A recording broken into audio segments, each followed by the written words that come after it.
I'd like to begin. I want to just reiterate what I had mentioned to you in the closing moments of my lecture on Tuesday, before I start to look in some detail at the speeches that Gandhi made in 1922, with the speech he made in 1922 at the Great Trial, what's called the Great Trial, and his letter to the Viceroy, Lord Irwin.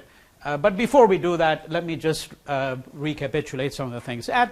In my closing remarks, I had been speaking to you about non-cooperation. What does non-cooperation mean? And I said there was a non-cooperation movement, 1920, commenced in 1920.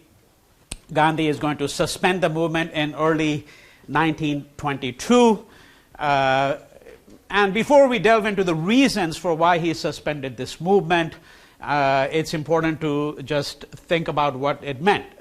Fundamentally, what it meant was that the Indian National Congress, under the leadership of Gandhi, was able to paralyze British administration. There were areas of India which were now no longer effectively under British control. That's effectively what it meant. And non-cooperation had very specific elements, and those specific elements, as is indicated on the slide here, meant that Indians would refuse to buy British-made textiles, mill-made textiles. They would refuse to accept British honors, or if they had accepted them, they would renounce them. The most famous instance of that was Sir Rabindranath Tagore, an Indian writer, the first writer from Asia to be conferred the Nobel Prize in Literature, and he is knighted by the British, and he returns the knighthood, right? So that's what it means, the renunciation of titles. But of course, that's a minuscule part of it, because fundamentally it meant that the masses, in some sense, would henceforth refuse to give their consent to be governed by the British. That's what non-cooperation really meant, right, fundamentally. Now, in early 1922, there is an incident that takes place in the town of Chauri Chaura, mentioned in all the biographies of Gandhi that we have, including the works that you should be familiar with by now.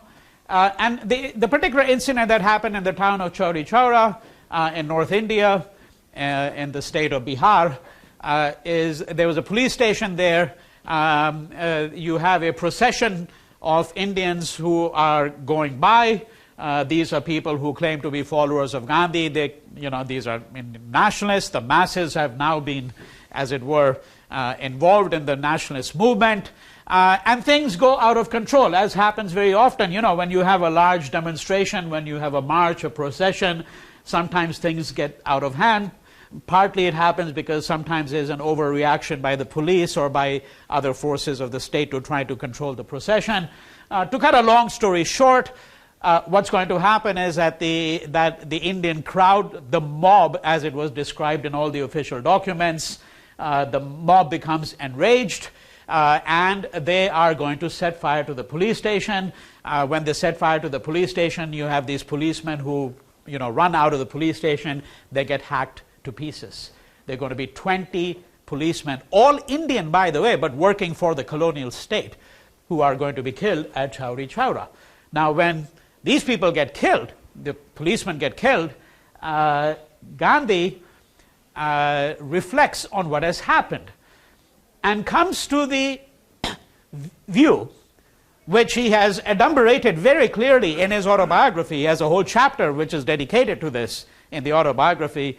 He says that he came around to the view that he had made a Himalayan blunder, a blunder of Himalayan proportions, right? Referring to that huge mountain range, of course, which is the largest mountain range in the world, that he had committed a blunder of Himalayan proportions, by which he meant that he had overestimated, he says, the extent to which the Indian masses were committed to nonviolence. He thought that his leadership of these masses over the course of the last 2-3 years had trained them in the methods of nonviolent resistance, how to conduct a nonviolent campaign, but that he had vastly overestimated the extent to which the country was prepared. And so what did he do? shortly after this incident, he suspends the non-cooperation movement. Now, when he suspended the non-cooperation movement, he faced a lot of resistance from within the Indian National Congress. Because even though Gandhi was, by this time, the principal leader of the Congress Party, the Congress Party was a major nationalist organization. And by the early 1920s, it had a paid membership of well over 1.5 million. Okay? And I want to underscore that fact, because recall the origins of this organization in 1885, when it was an organization of Indian elites, and the initial membership of the Indian National Congress was 60 or 70 lawyers. And for a good 10 years, the membership remained in the few hundreds. And then it was Bal Gangadhar Tilak, whom you might recall from an earlier lecture, an Indian nationalist who had energized the masses through various means. Right? It was Bal Gangadhar Tilak, under him, that the Congress started to, in fact, actually expand. But it never really went beyond elites, in a way. That even though they were mass organizations, the Congress itself remained an organization that formally, the membership constituted of educated people, whether they were lawyers or otherwise. And so one of the principal transformations under Gandhi, and I want to underscore this fact, because when we think of Gandhi, we're not thinking only of the man here and his own particular leadership. We're thinking of the institutional changes that he brought. And the principal institutional change in Indian politics, for which he is responsible in a manner of speaking, is the fact that he converted the Indian National Congress into a mass organization. Now, if it's a mass organization, it also has a structure, right? It has a structure. So what you had at the top, and you'll see the relationship to all of this in just a moment. So the structure at the top was what you might call the Congress Working Committee, CWC. And the person who was the head of the Congress Working Committee was the president of the Congress. Gandhi was only formally the president of the Congress for 1 year, only formally. But he was the unlegislated dictator of the Congress, if I may use that language. In other words, his writ was the writ that ran. All right? So that you could not actually, the Congress, even when Gandhi was not formally the leader, and in fact, I want to go much further than that. After the mid-1920s, Gandhi was not even technically a member of the Congress Party. He didn't even pay the dues. Okay. But the Congress, through the 20s and the 30s and the early 40s, did not make a decision until it had consulted Gandhi. And Gandhi had approved of that decision. And this is what I meant, that he was, in a sense, the dictator of the Congress. All right? And there's an interesting set of questions which we're going to leave aside for later on when we look at the critiques about whether his style of politics was authoritarian or not, because there is a school of thought which argues that Gandhi was, in fact, much less tolerant of criticism than is commonly believed to be the case. But we're going to have to assess that separately. The reason I'm mentioning all of that is that this is the Congress. So what is its structure? Its structure is you have a body of people. It's called the Congress Working Committee. If you had to compare it to a modern political organization, you would compare it to the cabinet of the President of the United States or the Prime Minister of India or the Prime Minister of Great Britain. A modern cabinet of people who are at the helm. All right? Except that they're not making decisions for the state, because India is a colonized country. It's just that they are the ones who are making the decision on behalf of the Congress. Okay? And then underneath that is what is called the AICC, the All India Congress Committee, which had a membership. So let's say the Congress Working Committee membership is roughly around 1520. AICC would be about 2,000. So what would be? These would be elected representatives of the Congress Party, right? In charge of, districts, okay, different districts of India, different areas of India. And this was a major decision-making body. So most of the decisions, when I say decision, what decisions does a Congress have to take? Well, should we launch a non-violent campaign in this or that place? Should we launch a no-tax campaign? That decision has to be made by the Congress. So this is a decision that will be made by the AICC. There were some decisions that needed the approval of the Congress Working Committee, right?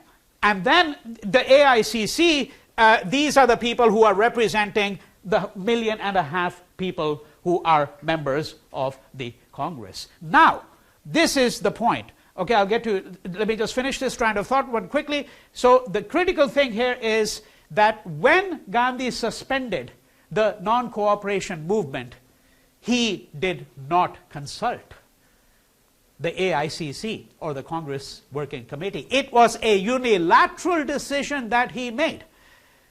And many of the leaders of the Congress Party, and the Congress Party had a substantial number of people of great stature at that point in time, they were dismayed.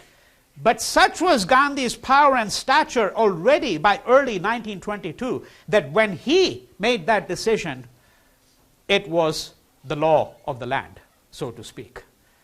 Okay? Yeah, you had a question? Oh, yeah. You said there were 2,000 members? AICC, roughly, yes. Yeah. Was that Yeah. even a petition? Like, how did you have 2,000 people? No, but 2,000, because that is, in effect, it's like the Democratic National Convention. How many delegates do you need? Or the Republican National Convention. That's what we're talking about.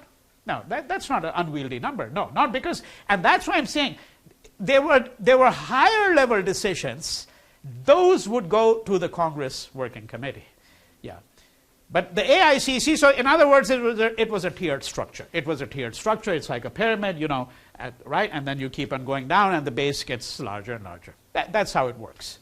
All right? So when he suspended, that's why I've had to go into all of this, because I'm trying to give you an assessment of what were the risks, what were the costs, as it were, and what is it that made it possible for Gandhi to act unilaterally in early 1922? Why did he suspend it? Because he came to the decision, the non-cooperation movement, which had effectively paralyzed British administration in a number of provinces, number of districts. He came to the decision because he said the murder of these 20 plus policemen, and that's what he said it is murder. The murder of these policemen shows that we as a people are not yet prepared. We are not yet ready to wage a campaign strictly through nonviolent means. Now, he received a lot of resistance because, in fact, some people went so far as to argue, well, actually the people who've been killed are policemen. They're instruments of the state. These are the people who oppress us. Right? And Gandhi said, let's ask the widows of these policemen. Let's look at the tears in their eyes and ask ourselves if what happened to them is just.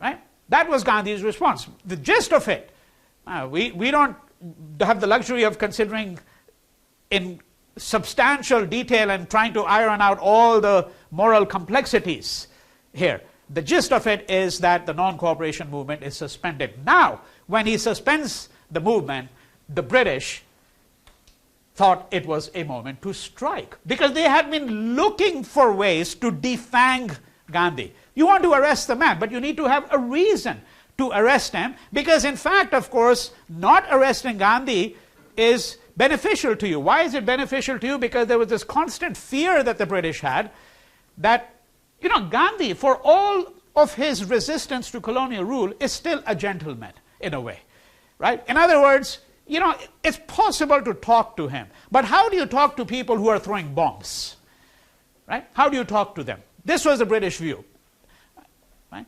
But we have to be very careful how we assess the view, because we shouldn't assume that Gandhi was allowed to flourish, as it were, simply because he was a champion of nonviolent resistance. You know, the same argument is made apropos of Martin Luther King and Malcolm X, that the Hoover, the director, right, of the FBI, and he and his ilk, you know, they might have loathed both of them, might have loathed King and Malcolm equally, and of course both of them were under surveillance by the FBI and by the American government, but nonetheless they preferred King to Malcolm, because Malcolm, of course, was somebody who said that, well, if we need to use armed violence to overthrow the state, we shall do that, right? So, you know, King is preferable from that point of view. But this should not be a reason to think that King was not viewed as a threat, or that the American state thought that, well, nonviolence is something that we can deal with. You know, if that was the case, why did Bull Connor let loose his dogs upon black resistors? You want to know that, right? All right? So we have to be quite nuanced in how we assess this. But the fundamental point here is that in 1922, when Gandhi suspends the movement, the British have been looking for a long period of time. I spent a long time looking at the archival record. I never actually published it. I wrote a huge amount on, this constant negotiations that were taking place in the British government. How do we defang Gandhi? How do we neutralize him? Right? How do we take him out of the picture? They're looking for ways to do it. Now, in 1922, when he suspends the non-cooperation movement, they think they have the pretext to arrest him. Why? Because they know that there is a great deal of resentment against Gandhi now among Indians, particularly among the Congress leadership, because he has suspended this movement, and the Congress, in fact, was on the verge, before this incident, was on the verge of saying that, well, we're really pretty much, the dawn of freedom is there. We are on the verge of achieving it. In fact, Gandhi had himself said 2 years ago, if you follow me faithfully, I shall be able to deliver Swaraj. Swaraj is freedom, remember? I shall be able to deliver Swaraj to you within 1 year. Right? And now he suspends the whole movement. So in addition to that, Gandhi had written a number of articles in Young India. Young India is one of these newspapers that he founded and edited, which the British thought were seditious. Okay, I want to just have you think about this word sedition, because you don't hear this word often. So there is actually, in fact, in India quite recently, at Jawaharlal Nehru University, which is one of the principal universities in India, a young man by the name of Kanhaiya Kumar, I'm just talking about something that happened three months ago, he was actually arrested on charges of sedition. So this law having to do with sedition goes back to colonial times. All right, it's a law that goes back to over 100 years ago, and sedition essentially is when when a person or an organization engages in activities which are considered inimical to national interest, which are harmful to the state. Right? The word that is used more often in the American context is treason. All right. So, what the British are going to do is they're going to actually put Gandhi away on charges of sedition. And this is going to then become the occasion for what is known as the Great Trial. Okay, the Great Trial. So this is a trial that takes place in a courtroom. I forgot to bring images of this courtroom. I had visited it a few years ago in Ahmedabad, but I'll show them to you on a subsequent occasion. So in the city of Ahmedabad, Gandhi is going to be brought to trial. Now, we're going to look at what he says in the trial, but let me set it up a little bit. Okay? The first thing to take note of, a point I have made on a previous occasion, but now I want to reiterate it, and that is that Gandhi was, as you know, a lawyer. Many of the Indian nationalists who were close to him were lawyers, not all of them by any stretch of the imagination, but much of the leadership of the Congress was comprised of lawyers. He had an understanding of English law as it was applied in India. He knew what the space of the courtroom looked like. How do you command the space of the courtroom, right? He knew what the adversarial system meant, and he was well versed in the intricacies of the law, right? So he could have fought a strictly legal battle with the British. What do I mean by that? What I mean by that is that he could have said, I plead not guilty, and I'm going to contest this charge of sedition. What does sedition mean? Right? Why is it that this law that was framed in England, that this law is being used in India? And sedition means that you preach disaffection against his or her majesty's government, depending on who the monarch is at that time, whether it's a man or a woman. You're right, but against the British government. Right? But since when did the British government become legally the government of India? And he could have done all of that. That's what it would mean to contest the charge in legal terms. And he knew the law. But he did not opt to do that. Instead, what he does is he says, I'm guilty. And then he asks the judge, do I have your permission to read a statement? And the judge says, by all means. Right now, up till that point in time, you see many people will argue, look, I mean, it's a fair trial. You know, the judge is civilized because he could have said to Gandhi, no, you're a traitor. You have preached disaffection against the state. You have preached violence. Of course, you couldn't say that to Gandhi. You could only say that, well, you preached non-violence to your people, but your people didn't accept your teachings, and some of them became violent. And you are responsible for their consequences, which Gandhi would have agreed with. Because recall that one of the things that you find in Hind Swaraj is the argument that you have to take responsibility for the consequences of your actions, even if you did not intend those consequences. So you don't suppose that Gandhi is going to evade his responsibility and say, look, I only preach non-violence. I can't help it if a mob of 5,000 people gets out of hand. Now, everything stands to reason when Gandhi says, I'm going to plead guilty. Before he pleads guilty, he is arraigned. He is brought before a magistrate, because the procedure is you're first brought before the magistrate, and the magistrate says, you know, I need the details, so he fills out the form. We have, by the way, the form, it's in the archival records, and Gandhi is asked, 1922, he's asked on that form, what is your occupation? And what does he say? Farmer and weaver. 1922. He is the undisputed leader of the nationalist movement, but he doesn't have a formal position. He's not formally the head of the Congress Party, right? He cannot call himself a public policy expert, right? So nowadays you could say, I'm a management expert, or I'm this or that. What is Gandhi going to call himself? So he says, my profession is weaving and farming. Remember, his home is Sabarmati Ashram, which is a place of communal living. Among the many things that they do at Sabarmati Ashram is they did spinning and weaving, and they also ran a communal kitchen where all the men and the women at the ashram partook of all the duties: cutting the vegetables, cleaning them, cooking them, growing the vegetables, tending to the garden. Right? You know, in a manner of speaking, you could say that, yes, he was giving an accurate representation of who he was. Right? That would be one way to read it. You could also say that he was weaving a tale for the nation. So let's metaphorically think about what it means to weave. Right? You weave a yarn. Right? You tell a yarn, but you also weave a yarn. Right? You weave a narrative. And that's what he was doing. He is also a person who claims to be of the masses, so it makes sense for him in a country that is predominantly agricultural to say that I'm a farmer. But he's not misrepresenting himself, because he tended to the gardens. You know, he was very careful and very attentive.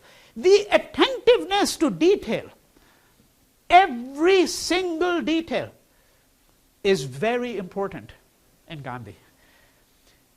And you find this represented in much later works and in anecdotes of his life. So, for example, his grandniece, a young woman by the name of Manu, right? So she writes a book later on, Anecdotes from Bapu's Life. Bapu means father here, and this is how Gandhi was referred to, Bapu, the term of endearment that was used to him. So Anecdotes from Bapu's Life.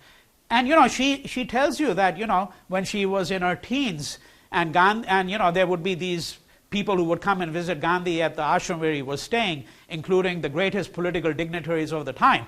And they were discussing weighty matters of independence. This is a couple of years before independence. And while he is doing that, he is rubbing oil into her hair and giving her a massage, right? And he's attentive to which oil he's using. Right? This is what I mean by the attentiveness to detail. So, when Gandhi says farmer and weaver, we shouldn't just dismiss it as a whimsical remark on his part, or a mischaracterization on his part. And I want to suggest to you that, in fact, this is one way in which he fought colonialism. He disarmed the British. If he had written profession, armed revolutionary, right? Well, the British know what to do with armed revolutionaries. Even if he had said revolutionary, they would have said, yeah, we understand. This man calls himself, you know, after all, what was Lenin's profession? He was a revolutionary, right? Who among other things, crafted something called the Bolshevik Revolution, right? He was a revolutionary. But Gandhi is disarming them. You see, by disarming, I mean in part that he is neutralizing the British. He's saying that I'm going to set up things in such a way that you don't really know how to respond to me any longer. Right? In other words, now let's put this in a different language. And I'm anticipating some of the arguments of week 10 here, because all these things are connected, is that he is creating a new language of dissent. He's creating essentially a new language of dissent. And this is critical because when we look at his opposition to colonialism, we have to attempt to understand that there are predictable ways in which dissent takes place. All right? And they run the gamut from petitioning. So what is it that the leaders of the Congress did in 1885, 1895? Right? In the first 10 years, they petitioned.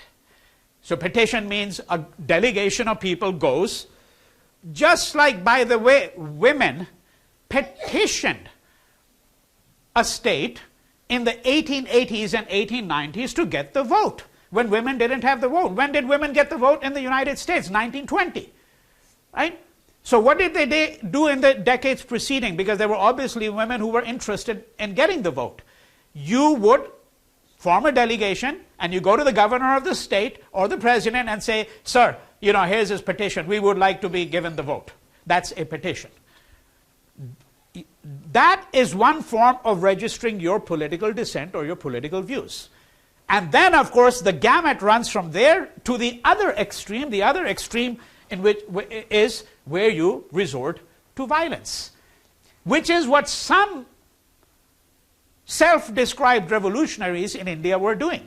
Those who armed revolutionaries, those who were sabotaging British railway tracks, those who were assassinating British colonial officials, targeted assassinations, right? That's another form of dissent. But all of these forms of dissent, I want to suggest to you, were perfectly understandable to the British. They understood the language of these forms of dissent. They did not understand the language of dissent that Gandhi was going to craft and create, beginning with the whole idea of nonviolence resistance itself.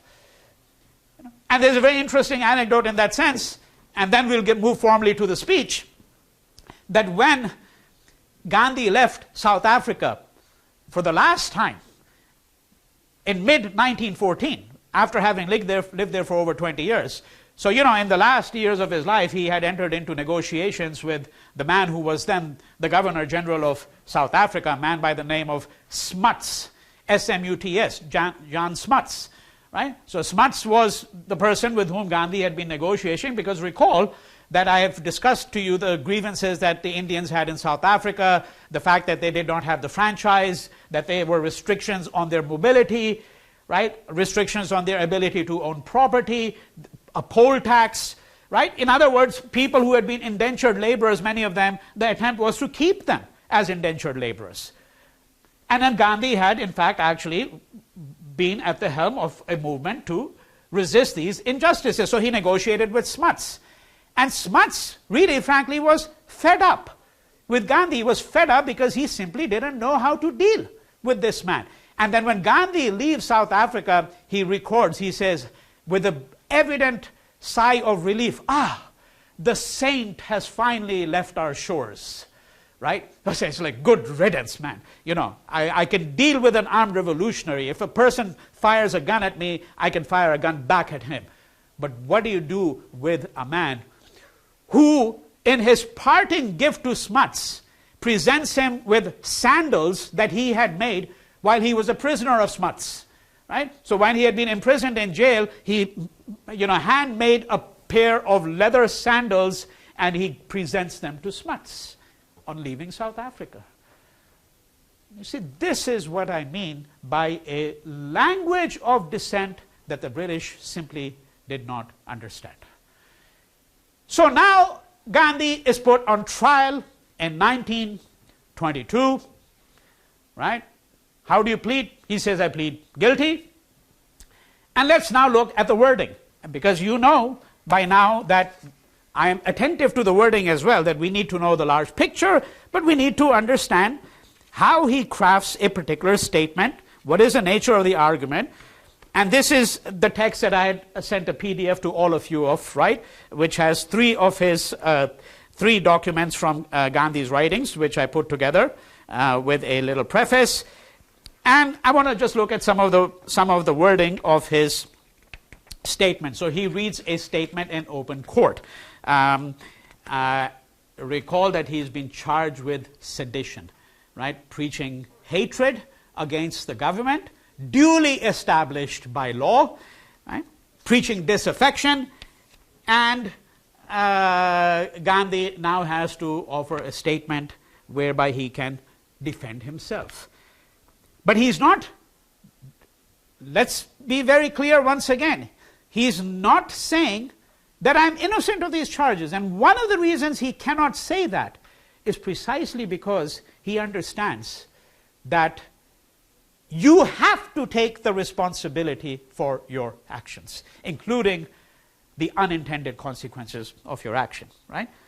Mr. Gandhi, I plead guilty on each count of the charge. I merely observe that the king's name is omitted from the charge sheet.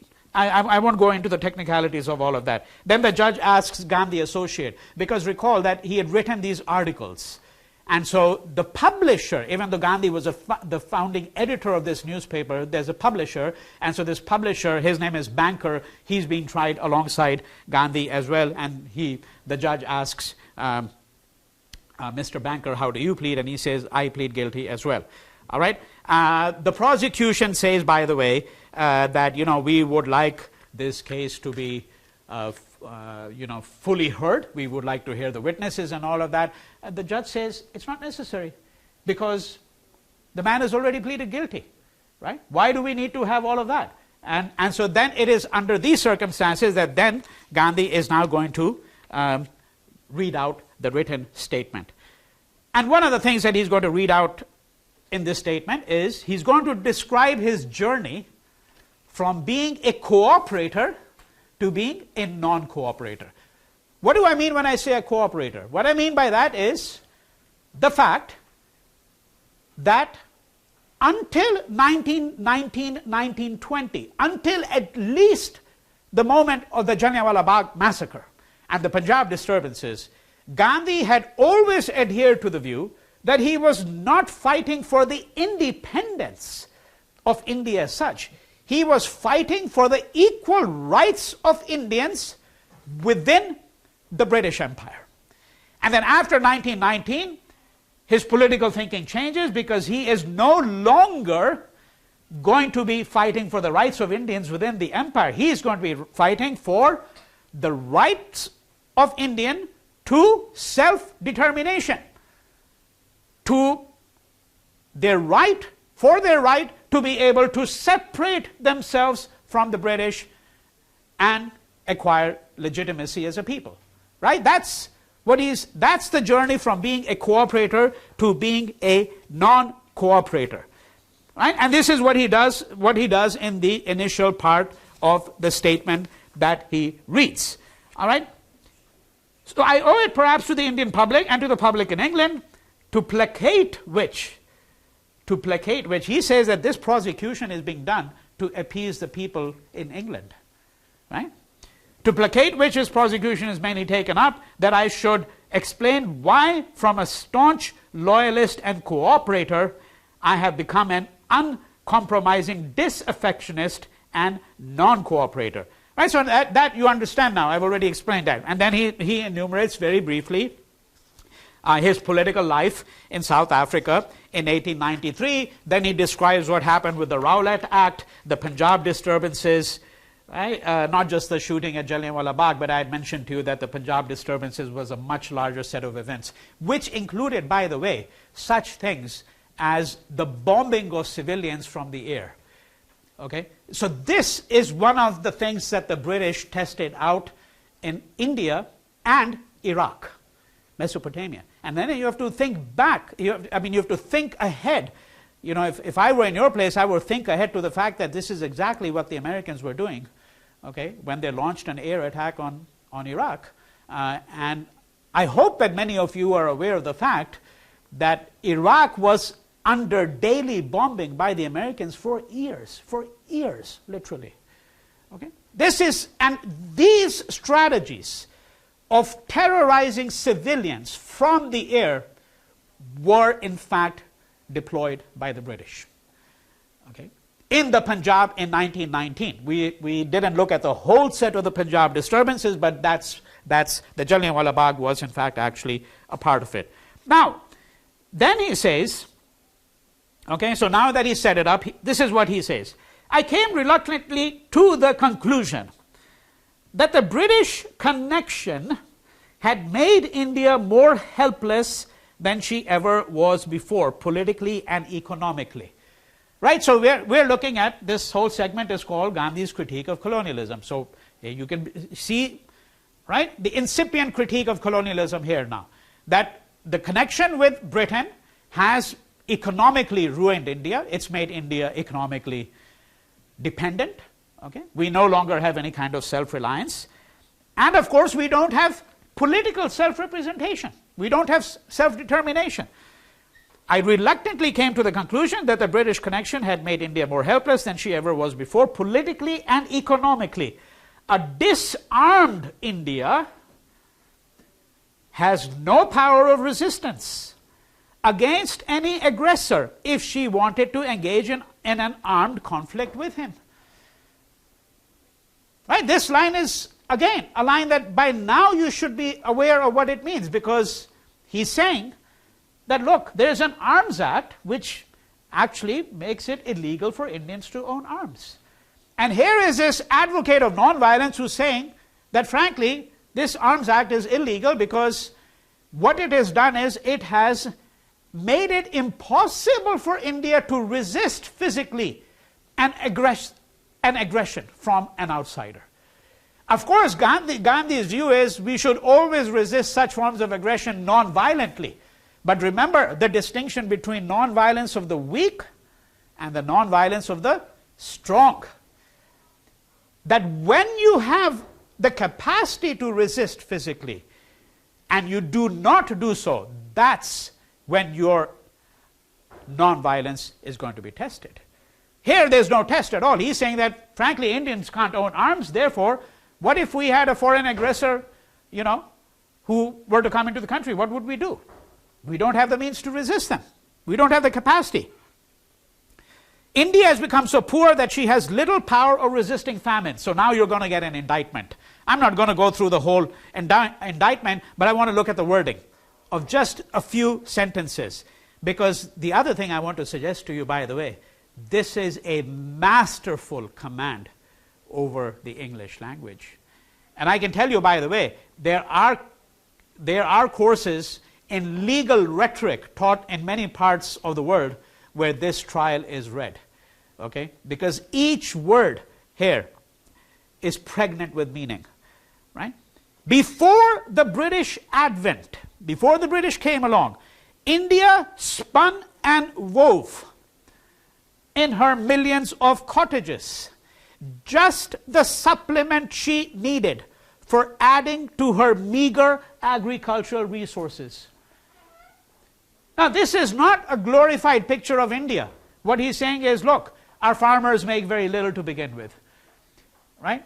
And there are months of the year, that's what's tacitly suggested. There are several months of the year when a farmer is making nothing. Because what do? You plant the crop, and then you have to wait for the harvest. There are months when an agricultural employer may not be actually employed. But in India, before colonial rule, these same people would supplement their agricultural income by spinning and weaving.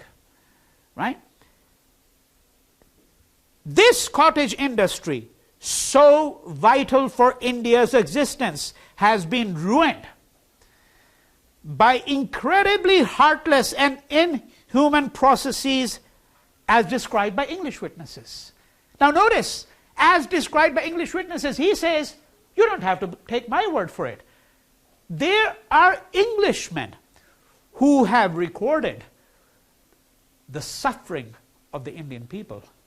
There are Englishmen who have recorded the economic devastation that has come about in India as a consequence of British rule. Follow your English witnesses, he's saying to the judge, right? You don't have to believe the Indian nationalists, because if I cite to you Gandhi saying Indian nationalists, you'll say, oh yeah, but that's an Indian nationalist response. He's saying, as described by, right, this cottage industry, so vital for India's existence, has been ruined by incredibly heartless and inhuman processes as described by English witnesses.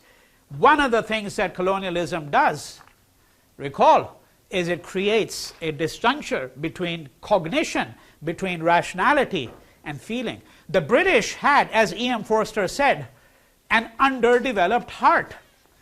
Now this is what he's invoking here, the underdeveloped heart, right? Little do town dwellers know. So here's a distinction, by the way, between the urban population and the urban population. There's a disconnect in India. And the colonial state is largely represented in urban areas. Little do town dwellers know how the semi-starved masses of India are slowly sinking to lifelessness. This is the language of Martin Luther King 40 years later, if you read some of his speeches, okay? Right? The juxtaposition, the contrast, always, right? Little do town dwellers know how the semi-starved masses of India, and look at the alliteration, semi-starved, slowly sinking, right? Each of these words beginning with an S, that's the alliteration, right? Little do town dwellers know how the semi-starved masses of India are slowly sinking to lifelessness. Little do they know. You have to read some of Martin Luther King's speeches to see how Martin Luther King is in fact studied some of these documents too. Yes, he is a man of the church. He knows his oratory and rhetoric, but he has also studied the master documents of nonviolent resistance. And the same effect of repetition is crucial. Little do they know that their miserable comfort represents the brokerage they get for the work they do for the foreign exploiter, that the profits in the brokerage are sucked from the masses. Right? That very palpable language here, the imagery. Little do they realize, little, right? Again, the repetitive effect. Little do they realize that the government established by law. This sentence is extraordinary. It's simple, but I want to have you think about it. Little do they realize that the government established by law in British India is carried on for this exploitation of the masses. So what does he do? He puts the law in juxtaposition with exploitation. The purpose of law is to help us avoid exploitation, clearly, right? That's what a system of law is. That's what the rule of law means. Law is devised in order to enable us to come up with equality and justice. And he's saying, little do they know, little do they realize that the government established by law, the British claim to have established their government by law. And of course, that's a questionable claim, right? Because it was not a government established by consent of the governed. No colonial government is. Established by law in British India is carried on for this exploitation of the masses. This government has been inattentive to the law. It has in fact actually prostituted the law. Right? No sophistry, no jugglery in figures. Oh, you know, the British government is very good at producing statistics. Very good. They will produce statistics, as every state does. Oh, we can show you how much progress has been made, right? And he's already preempting that, because he says, no sophistry. That's just what the sophists do. I hope you know the whole historical origins of, the sophists, because these are the people that Plato disputed, right? Socrates disputed in the dialogues that Plato wrote, right? No sophistry, no jugglery in figures can explain away the evidence that the skeletons in many villages present to the naked eye, right? So here's a state, they produce all these statistics, they say, yes, this is what we have done for the benefit of India. Look, how much of the country is under the railways now? Look at the railway mileage. Look at the increase in the production of food, right? That's statistics. He says, Gandhi, no jugglery in figures can explain away the evidence that the skeletons in many villages present to the naked eye. So if there is all that much food production, why is it that when we walk into the Indian village, we see skeletons? That's the evidence before the naked eye, right? I, Gandhi, have a microscope through which I am looking at the Indian village. Right? I have no doubt whatsoever that both England and the town dwellers of India will have to answer, if there is a God above, for this crime against humanity, which is perhaps unequaled in history, right? That what we are speaking of here is the economic devastation wrought in a country of the size of India by 150 years of colonial rule, right? So forth and so on. So this is how you would begin to analyze it. And as I said, look at the rhetorical effect. Look at how he crafts each statement, right? And think of it, right? Evidence. You see, why does he say evidence? Because he knows that the British are empiricists. The favorite mode of reasoning that the British had was empiricism. The facts, the facts. We want the facts. Gandhi says, you want the facts, I'll give you the facts. Right? This is the evidence before. So he uses their own language. He uses it against them. And I cannot underscore enough the importance of facts. I want to give you a little anecdote. Again, because you have to remember that Gandhi understands the British modes of discourse. And the anecdote I want to give you, or the story I want to give you, is from this novel by Charles Dickens called Hard Times. And in Hard Times you have, so this is set in the 1850s, a fabulous novel, not one of the better known novels by Dickens, but it's a short novel. And there's a schoolmaster, his name is Gradgrind. So Gradgrind comes, he's a school inspector. He goes around schools and he inspects the schools. So he comes to this classroom and he says, he points to somebody, says, my boy, what is the definition of a horse? And the boy says, a horse, a four-footed animal, right? A four-footed animal, quick on its feet. And Gradgrind goes there and hits him on the knuckles, which corporal punishment was very common, of course, in the 19th century. That's how you dealt with students. Right? He says, you numbskull, you dimwit, there are hundreds of animals that are four-footed and are swift on their feet. A dog is a four-footed animal and is swift on its feet. That's not the definition. And then he says to the next boy, boy, what's the definition of a horse? And then the boy says, 38 molars or whatever. He gives a precise scientific, okay, this is what distinguishes a horse. And he says, yes, that's a fact, my boy, I like facts. This is empiricism. This is the jugglery of figures. And Gandhi is saying, the colonial state, what has it done? It has produced these figures. It has produced reams of statistics to show that we have become developed under colonial rule. But in fact, all you need to do is spend some time in the villages of India and you will see skeletons. And how do you contest the evidence, the naked evidence before your eyes? Right? That's what he's doing here. And then in conclusion, it goes on for a while, but the portion that when I say in conclusion, for me, the last point that I want to really dwell upon, this is important. before I tell you what the outcome of the trial is. Well, we know the outcome. He's already pleaded guilty, but we want to still understand some aspects of that outcome. Then he says, the greatest misfortune is that Englishmen and their Indian associates in the administration of the country do not know that they are engaged in the crime I have attempted to describe. He says actually Englishmen who believe that what they are doing in India is for the good of the people. They don't actually understand that they're committing a crime. In fact, many of them think that they're faithfully serving the country.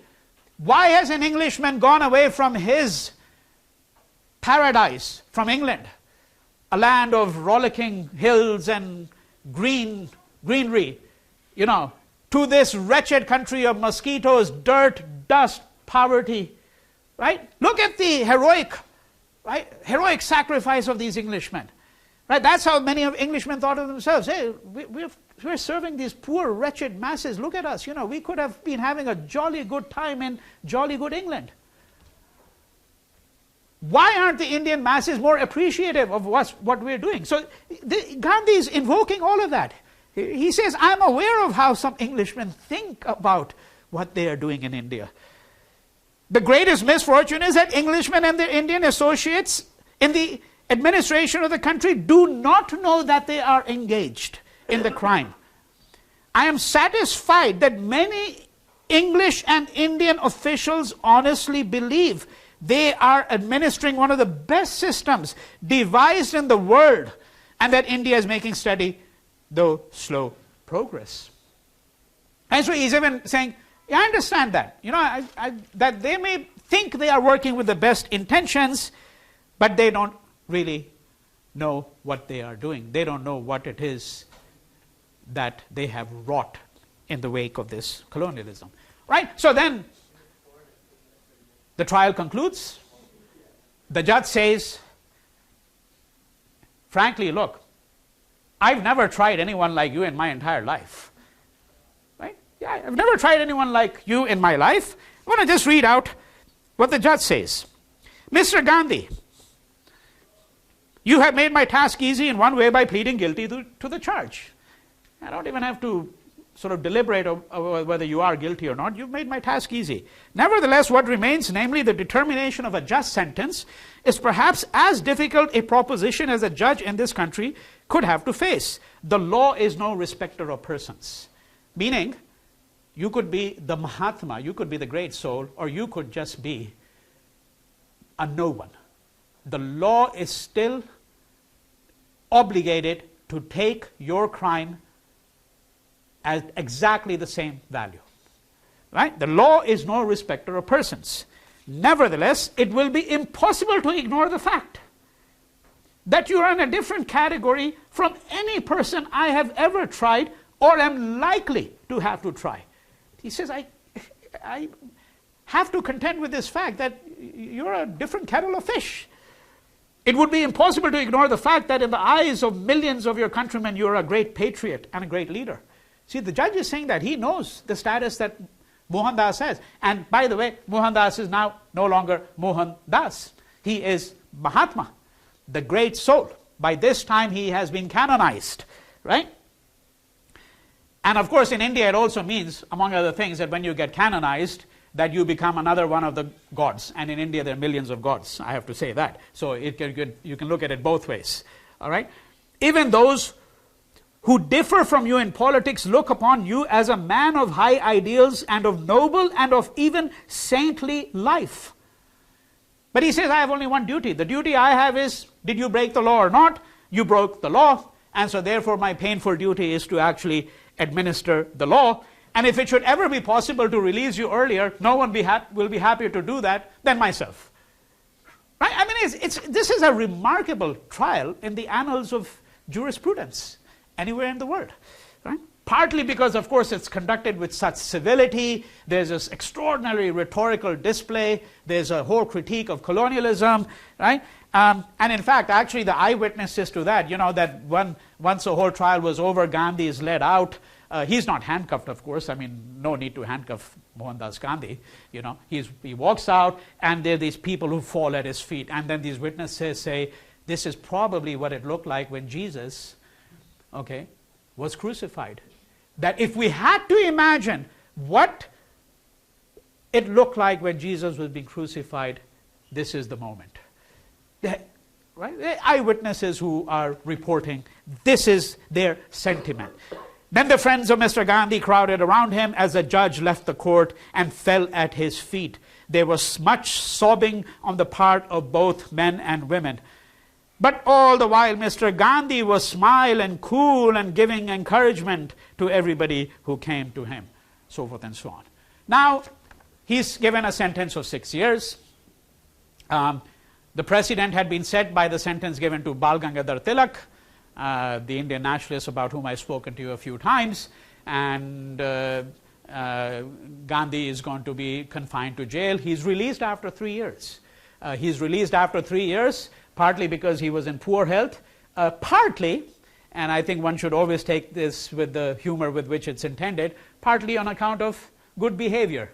Right, you know that you're very often, even in the US, they can relax your prison term if you cannot imagine that Gandhi was not engaging in good behavior when he was in jail. He took those 3 years to recuperate mentally, physically. He read a lot, right? That's the aftermath, of the great trial. Now, to get to that next great moment, let me just lay out very briefly the history of the intervening years. But I want to do it in a way that is very different than what the traditional biographies have done and what the conventional understanding of Gandhi has been like. So Gandhi is out of the picture, so to speak, until 1925, because he's going to spend 3 years in jail. Right? During this period of time, however, as I've already indicated to you, Gandhi is taking this time to recuperate. This is very important, by the way. Because, you have to think to yourself, by the way, I mean, you take someone like Nelson Mandela. Now, of course, his prison term in Robben Island was much, much longer. Right? And he was confined behind bars for 25 years, and most people would go insane if you were confined to the bars, behind bars for that long period of time. But as with what happened with the case of Nelson Mandela, that he comes out of jail, and this happens as a consequence of the fact that the government of South Africa under de Klerk had by this point, of course, decided that they were going to negotiate with black people, because there had been, over the decades, during the time that Nelson Mandela was in jail, there had been a concerted movement against the apartheid regime. In South Africa, there was an international boycott movement, sanctions, all of that, and the writing was on the wall. And when Mandela comes out, the 27 years that he had been behind bars, he was able to overcome that. And partly he was able to overcome that because for many of these people, jail is a time for recuperation, for introspection, for reflection, for self-growth, right? And this is effectively what Gandhi is doing. But he's also doing something else. And this is where I part from the traditional reading, because what he does is he comes up with what is called the constructive program. The constructive program. What did the constructive program mean? In Indian nationalist circles, there is a divide between what Gandhi's views are and what the majority of the Indian leadership was thinking. The majority of the Indian leadership's thinking was, we have one objective. That objective is political self-determination, political independence from colonial rule. Now, if you go back to what I had mentioned when I was discussing Hind Swaraj, I had suggested to you, using Gandhi's own language, that Gandhi was of the view that having brown men in place of white men doesn't mean independence. If the structures of Indian society remain unaltered, if inequalities between the upper caste and the lower caste, between men and women, between those who are wealthy and those who are poor. If questions of untouchability again recall, right? This is the phenomenon whereby tens of millions of people were viewed as being untouchable because they belong to the lowest caste, that their very presence would contaminate the upper castes. That if you were an untouchable, and you might think to yourself, what does that really mean in concrete terms? I'll give you an illustration. And one could give thousands of such illustrations. What it means in real terms is you're living in a village, and there is only one source of water, the village well. Now, a Brahmin and an untouchable or a Dalit cannot draw water from the same well. Because if you draw water from the same well, the Brahmin gets contaminated, polluted. And so, if you were an untouchable family, you may have to walk 10 miles. And by the way, usually in almost all these countries, this work is done by women. You know, walking 10 miles to bring back 2 buckets of water, walking 5 miles to get firewood, right? In agrarian countries. This is what it meant to be a Dalit. Okay? So Gandhi's view was that no, we cannot take the view, we cannot take what is the Indian nationalist view in general? The Indian nationalist view in general is political self-determination is our objective, independence from colonialism. Then we'll worry. Once we are free, then we'll worry about the problems amongst us. You know, why there are class divisions in Indian society, why there are caste divisions, why the Hindus and Muslims in a particular village do not get along. Right? We'll address all these problems. Right now, let us remain resolutely focused on political independence. And the argument was made in this particular fashion because it was argued not without reason. There are historical reasons why nationalists in most countries have always taken this view. Right? So not without reason, it was argued that, look, if we try to resolve our differences amongst ourselves, the British will find an opening there. You know that cliched phrase, just because it's cliche doesn't mean it's not true in this case.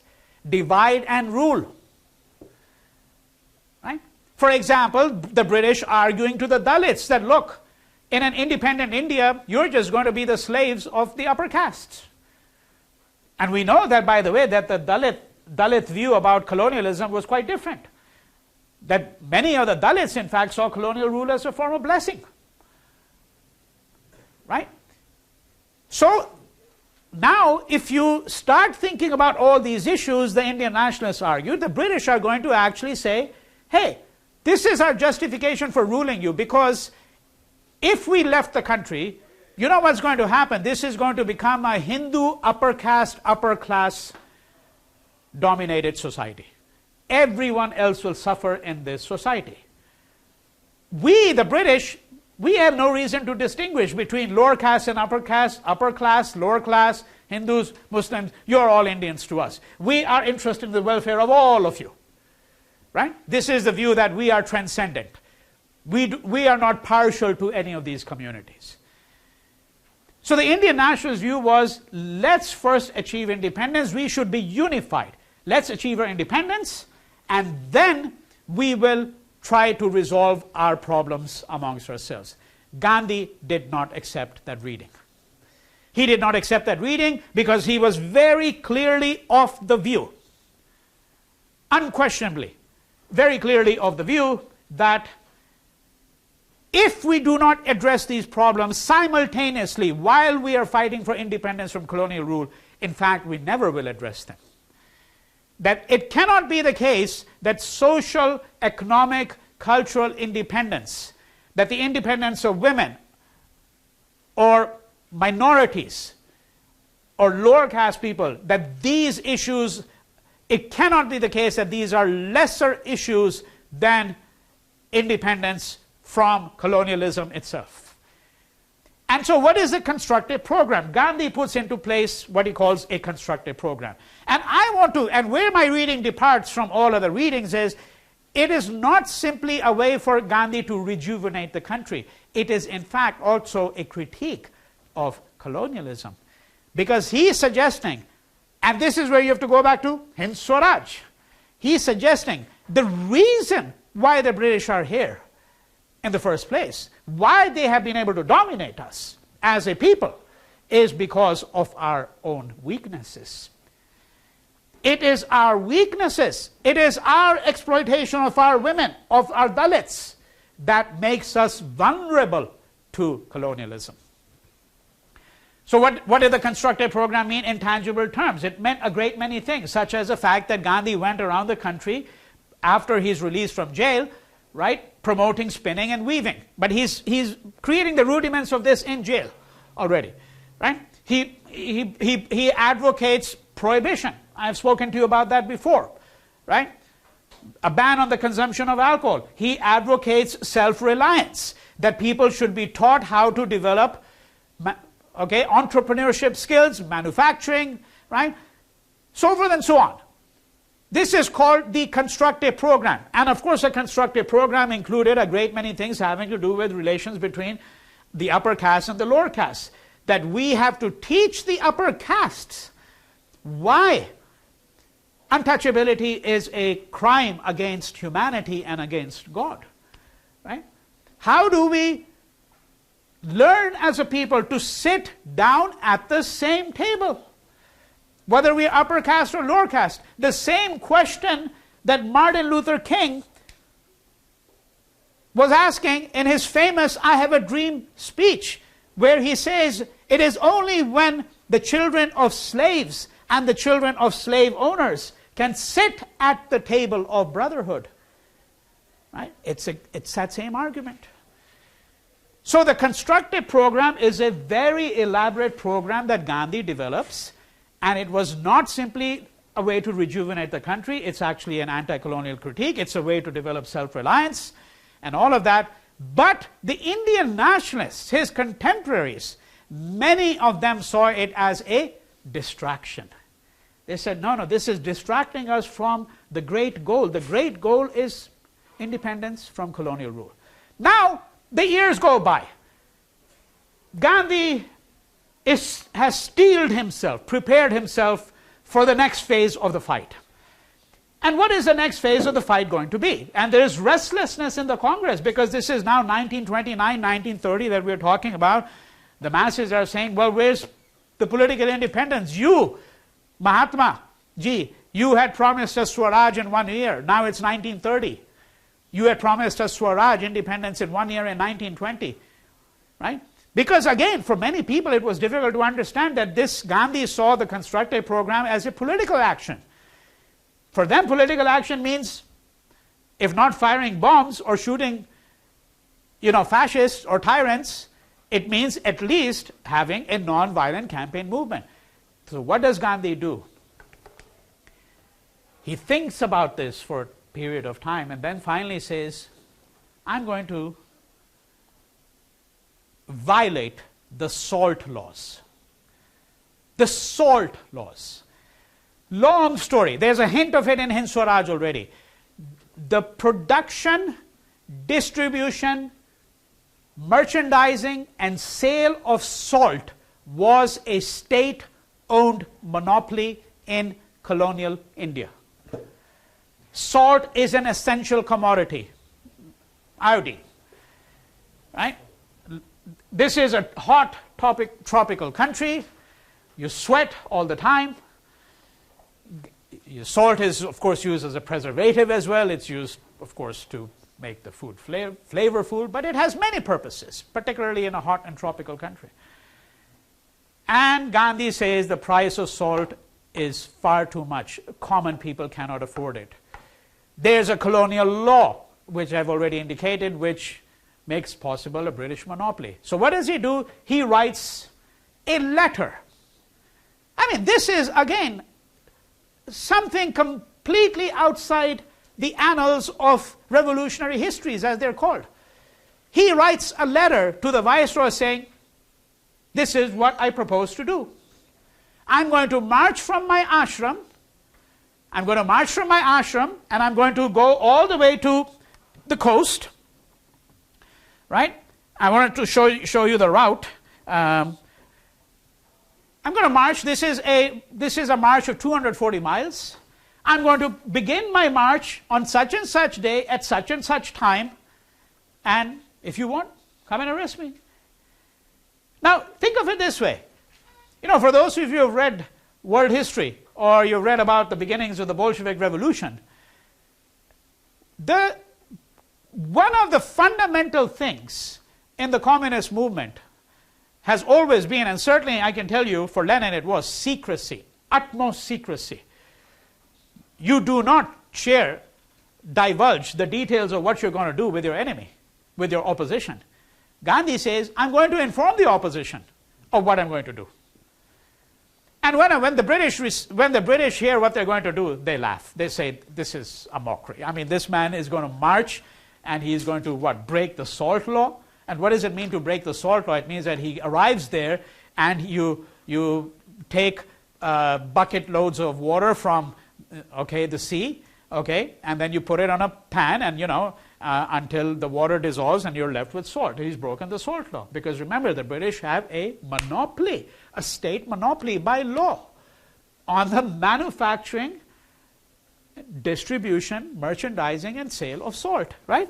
So he writes a letter to the Viceroy. This is the route that he's going to take. Over here, so there's Gandhi's ashram, and there is Dandi on the sea. 240 miles, I don't think it's 266 kilometers. I think it was more than that, but I might be mistaken. And this is a march that's going to take place over a course of 3 weeks. Right? It's going to be, by the way, it is going to make, Gandhi was already at this point an internationally known figure. Long before this, he had been internationally known figure. But there are going to be journalists present, particularly when he arrives at Dandi, and then the aftermath of that. And he is unquestionably, by this time, a world historical figure. Right? This march, and you have to think about the March to Washington. Most Americans know the March to Washington. Well, where did they get the idea for the March to Washington from? All right? The March to Washington 1963, which ends with King's famous I Have a Dream speech. This march was in fact actually originally planned by A. Philip Randolph in 1943. A. Philip Randolph was a major African American leader, particularly labor leader. It was never carried out in 1943. But A. Philip Randolph in 1943 had already studied Gandhi's methods. All right? And I want to remind you of that article that was assigned to you for the very first week, written by myself, called Gandhi's West, the West Gandhi, where I have a whole section where in part I talk about the long engagement that African American leaders had with Gandhi, and not just King.